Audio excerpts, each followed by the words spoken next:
This is our story that we're going to read, and then we'll do an activity with it, okay? This story is called Caps for Sale.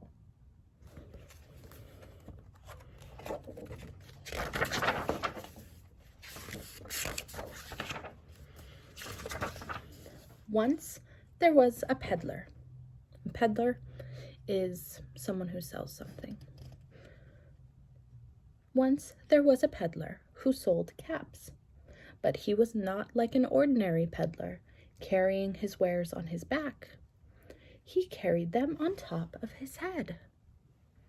First, he had his own checked cap, then a bunch of gray caps, then a bunch of brown caps, then a bunch of blue caps, and on the very top, a bunch of red caps.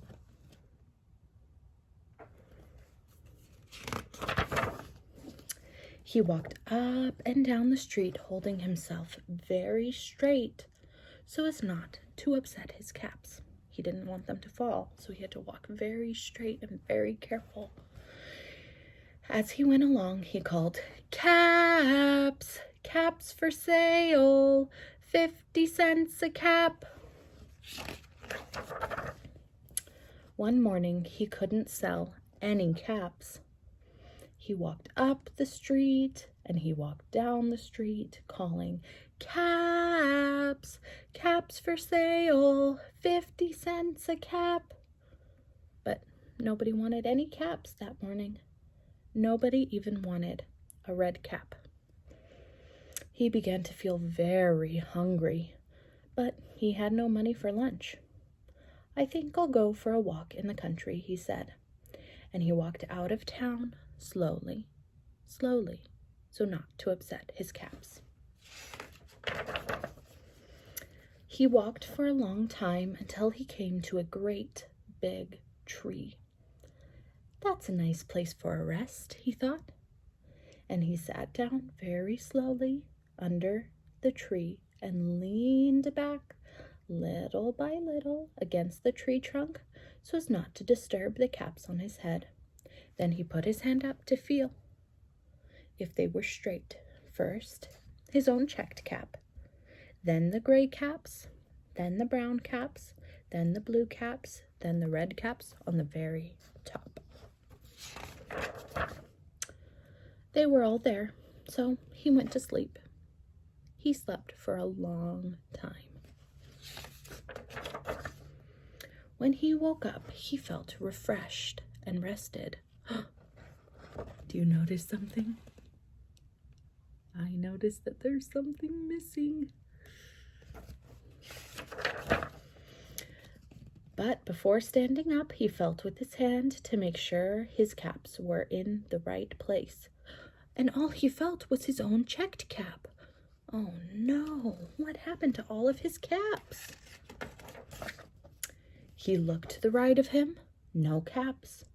He looked to the left of him, no caps. He looked in back of him, no caps.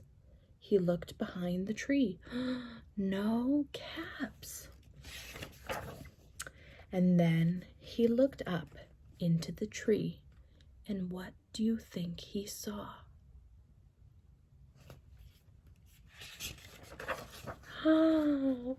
On every branch sat a monkey. On every monkey was a gray or a brown or a blue or a red cap. Oh my goodness. The peddler looked at the monkeys. The monkeys looked at the peddler. He didn't know what to do. Finally, he spoke to them.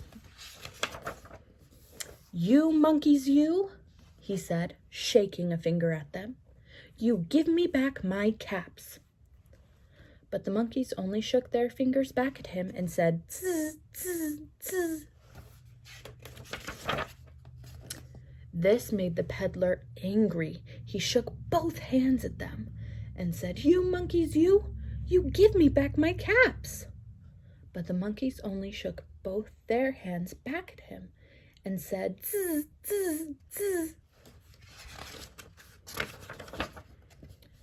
Now he felt quite angry. He stamped his foot and said, "You monkeys, you better give me back my caps." But the monkeys only stamped their feet back at him and said, "Zzz, zzz, zzz." By this time, the peddler was really very angry. He stamped both his feet and shouted, "You monkeys, you must give me back my caps." But the monkeys only stamped both their feet back at him and said, "Zzz, zzz, zzz." At last, he became so angry that he pulled off his own cap and threw it on the ground and began to walk away. But then each monkey pulled off his cap, and all the gray caps and all the brown caps and all the blue caps and all of the red caps came flying down out of the tree. So the peddler picked up his caps and put them back on his head. First his own checked cap, then the gray caps, then the brown caps, then the blue caps, then the red caps on the very top.